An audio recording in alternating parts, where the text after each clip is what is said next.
नमस्कार सबैजनालाई ride with दिपुमा स्वागत छ। आजको यो भिडियोमा हामी काठमाडौँबाट निस्किएर एउटा सानो गन्तव्यतर्फ जाँदैछौँ, जहाँको बाटो आफैमा एकदमै हरियाली, सुन्दर र शान्त छ। आजको डेस्टिनेसन हो छैमले रिजोर्ट। तर आज म भिडियोमा रिजोर्ट भित्रको दृश्य भने देखाउने छैन, किनभने आज भिडियो पूर्ण रूपमा बाटोको यात्राको बारेमा मात्र छ। यो भिडियो ती सबै राइडरहरूका लागि हो जसलाई बाटोको जानकारी चाहिन्छ।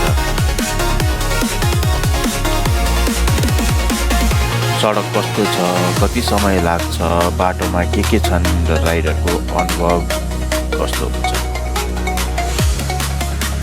यो भिडियो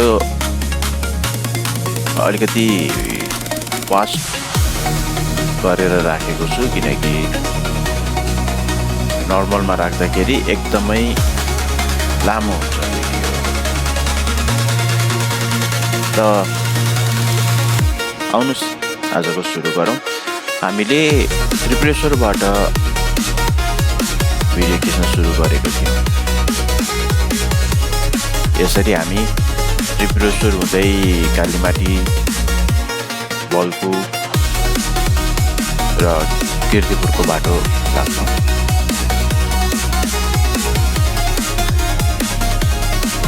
र कीर्तिपुर हुँदै हामी दक्षिणकालीतर्फ लाग्छौँ।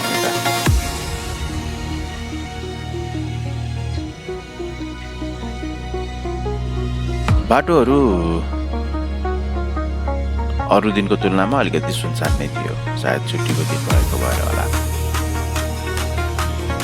र यो भिडियो अलिकति पुरानो हो, यो बेलामा अलिकति एक्सटेन्डेड विकेन्ड पनि थियो, 3 दिनको छुट्टी परेको थियो।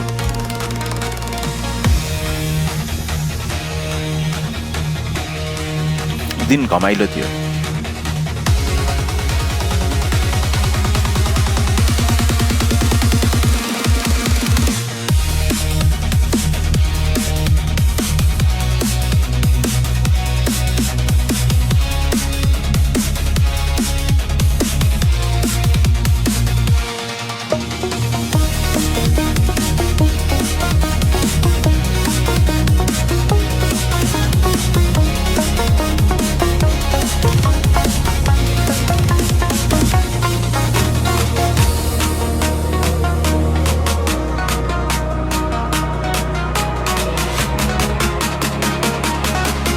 हामी अघि बढ्दै गयौँ र बल्पु चोक पुगेर यहाँनिर पुगेपछि हामी देब्रे लाग्छौँ कीर्तिपुरपट्टि।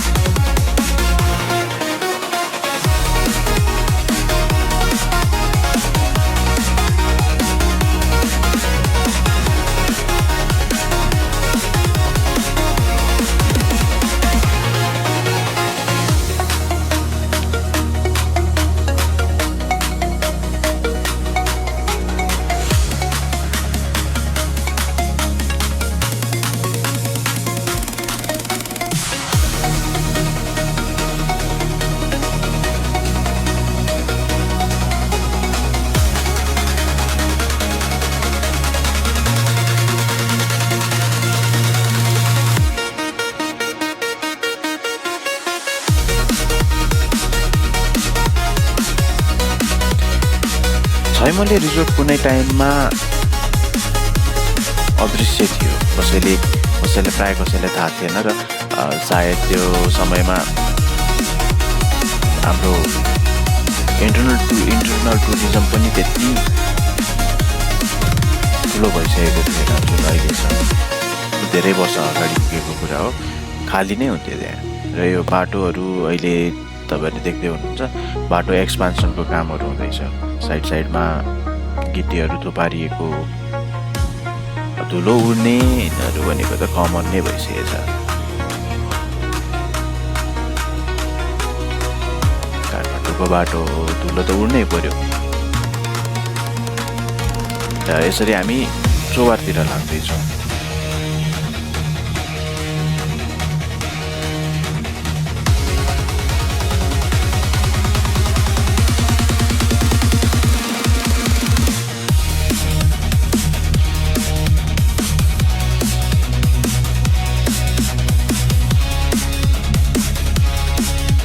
यसरी चोभार हुँदै दक्षिणकालीको यात्रातिर लाग्नेछौँ अब।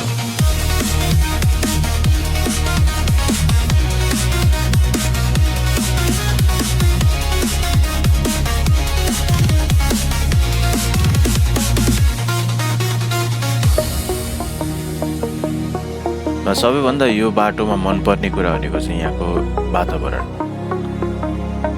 त उमेर ढल्किएको मान्छेको टाउको जस्तो भइसकेको छ यो सबै जङ्गलहरू। पहिरोले पनि धेरै विनाश गरेको थियो यो ठाउँमा।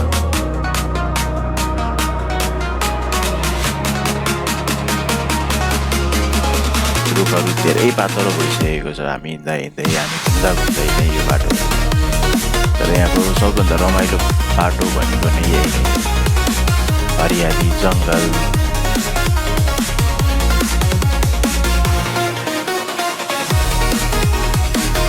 धेरै रमाइलो छ।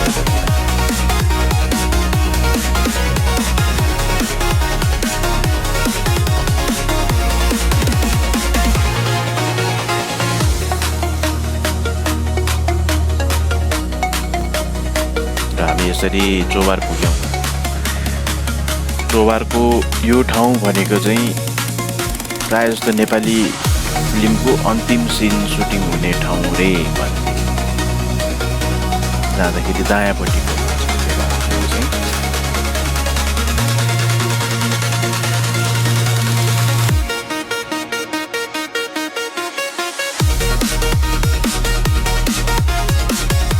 अब हामी युपील्यान्ड पार गर्दैछौँ यहाँबाट।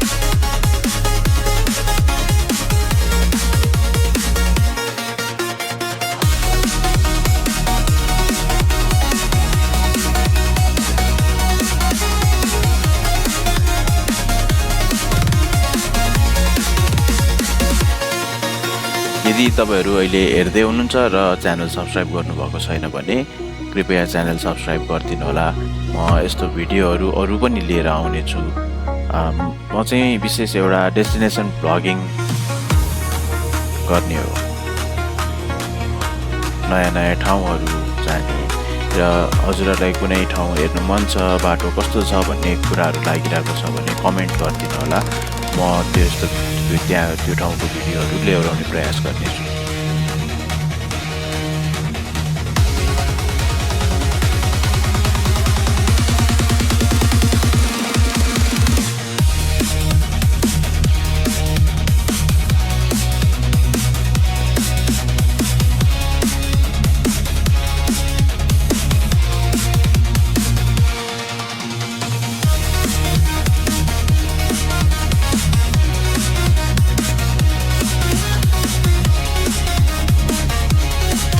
लागेको दिन एकदमै रमाइलो देखिएको थियो।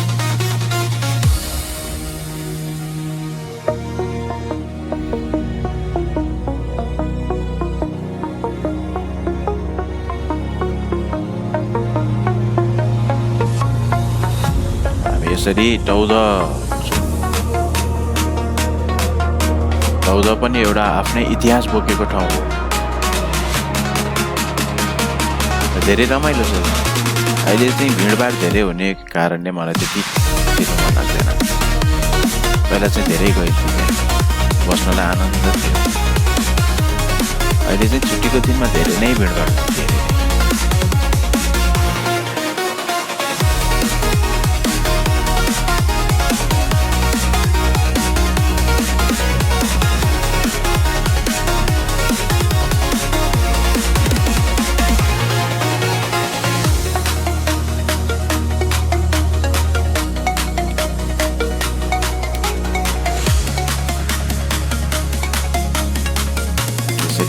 दौड कटिसकेपछि हामी अब पर्पिङतिरको बाटो लाग्दैछौँ। एकछिनमा पर्पिङ पुगिन्छ।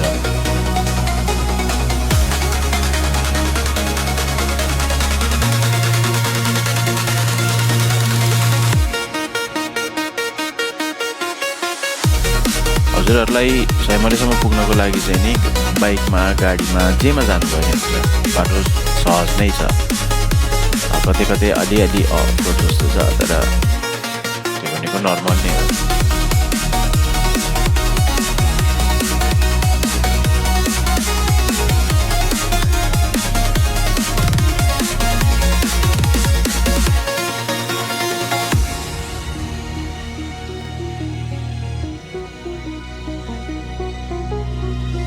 किन यो ठाउँको हरियालीले चाहिँ एकदमै लोभ्याउँछ।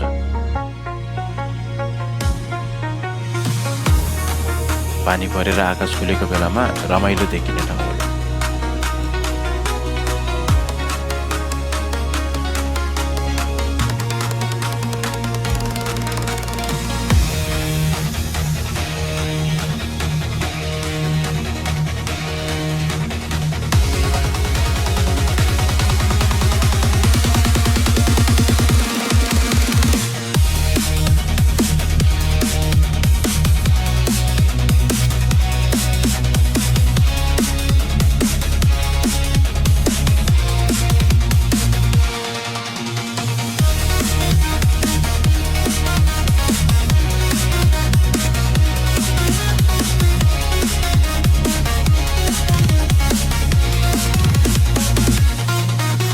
कुनै बेलामा सुनसान हुने बाटोहरू अहिले ठाउँ ठाउँमा रिजोर्टहरू खुलेको छ, होटेलहरू खुलेको छ।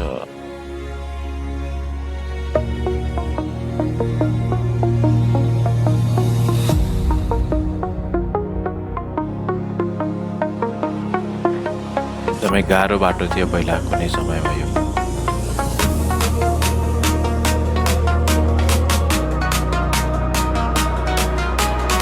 बाटो सानो थियो, सुनसान हुन्थ्यो। तर धेरै वर्ष अगाडिको कुरा गरेको केही समय अगाडि भनेर केही घन्टा अगाडि, केही दिन अगाडिको कुरा गरेको चाहिँ होइन, धेरै वर्ष अगाडिको कुरा गरेको।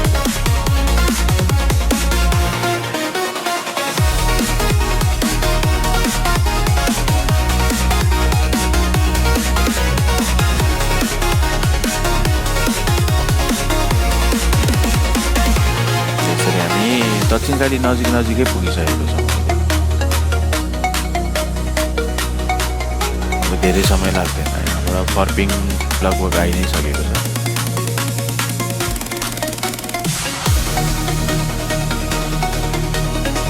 अब पोहोर सालको परार सालको जस्तो पानी आयो भने चाहिँ अब यो बाटो के हुने हो, अन्यलता छ।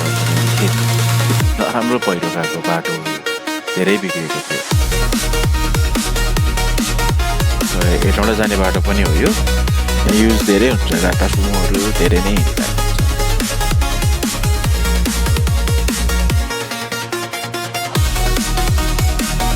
हेटौँडा, कुलेखानी ड्याम।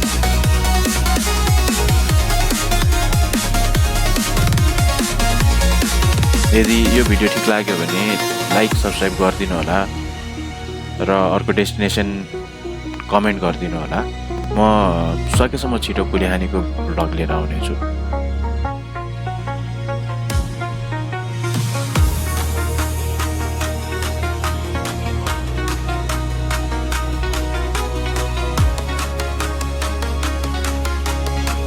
अर्को कुरा भनेको राइड विथ दिपु, यो यतिकै राखिएको नाम होइन, यसको ठुलै अर्थ छ। हामी फर्पिङबाट यता देब्रे लागेर दक्षिणकाली साइड दाहिनेपट्टि गयो भने कुलेखानी हेटौँडा जाने बाटो छ। यताबाट पनि जान्छ हेटौँडा।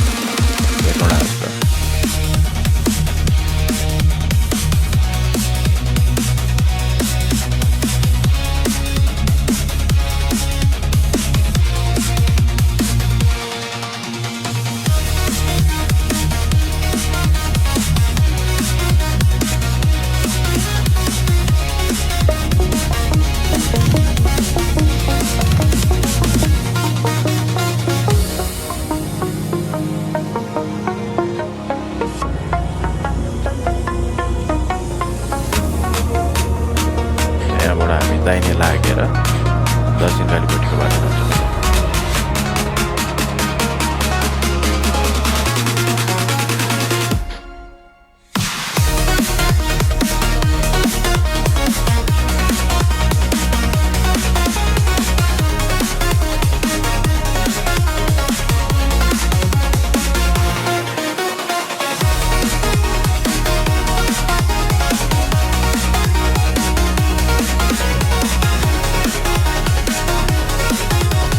यहाँबाट हामी तलपट्टि दाहिनेपट्टि।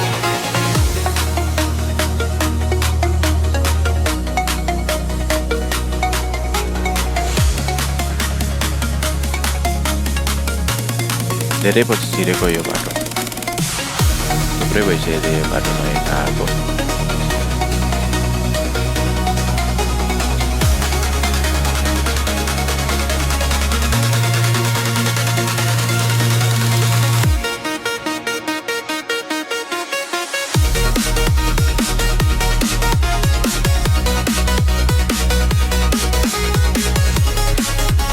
यतातिर आउनु पनि छुट्टै आनन्द छ, धेरै आनन्दको ठाउँ छ।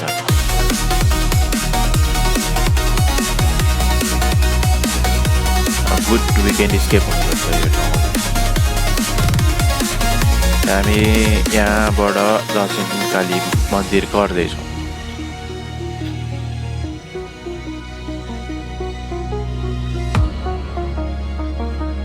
बिहान गएर बेलुका फर्किन्छु भन्ने हो भने चाहिँ एकदमै रमाइलो ठाउँ छ र नाइट आउटको लागि पनि हुने नै ठाउँ छ। बिहान र बेलुकाको कुरा गर्दा नाइट आउट चाहिँ हुँदैन भनेको होइन, रमाइलो ठाउँ छ, सुनसान, काठमाडौँबाट नजिकै, काठमाडौँको होहल्लाबाट नजिकै भन्नुपर्छ। होहल्ला एकदमै काठमाडौँमा एकदमै बढिसकेको छ।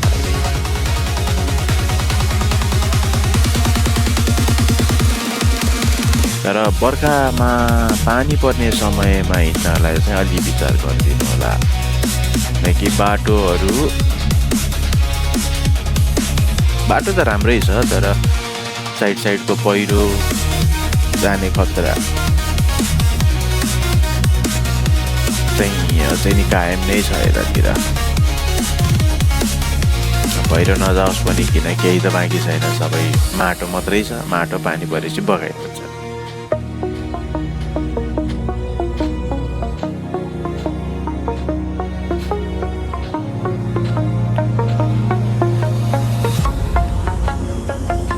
कुनै ठाउँमा चाहिँ नि बाटो अलिकति बचिरहेछ, जस्तो यहाँ देखिन्छ।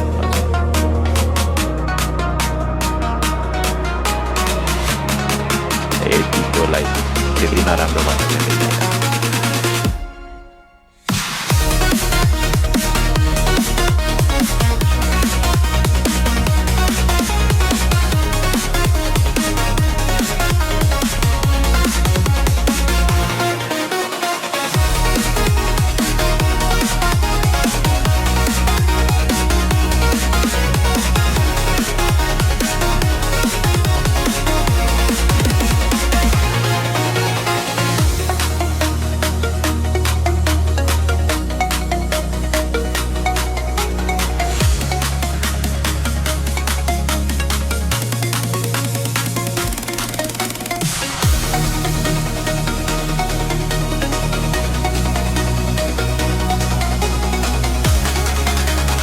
वर्ष अघि जाँदाखेरि चाहिँ सबै बाटोहरू कच्ची नै थियो, पिच थिएन, धेरै गाह्रो हुन्थ्यो।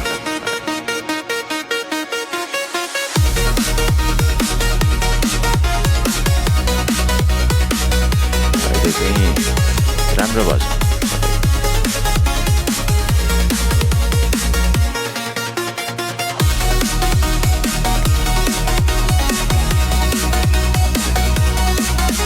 हामी लगभग पुग्न लागिसकेको छौँ।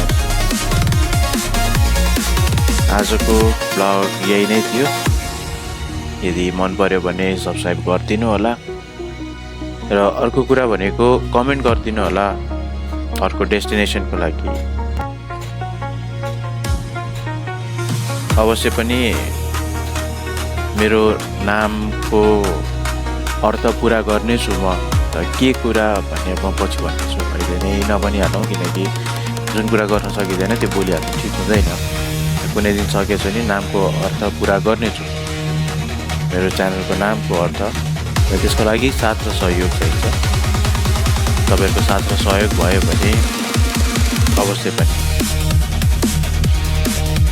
मैले सोचेको पुरा हुनेछ।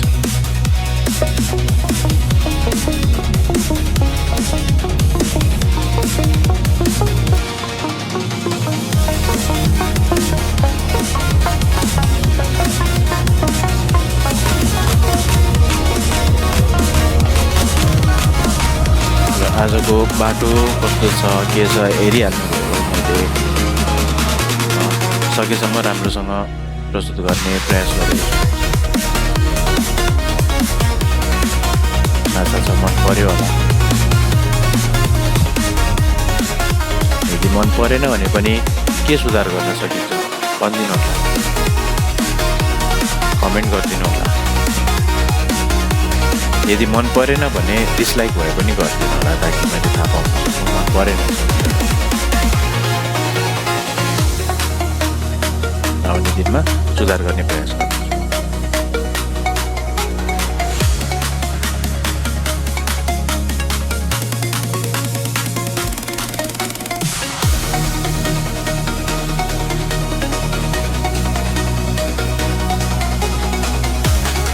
हस् त, आजको लागि भ्लग यति नै। हामी गन्तव्यमा पुगिसकेको छौँ। हेरिदिनु भएकोमा धन्यवाद। Subscribe to right with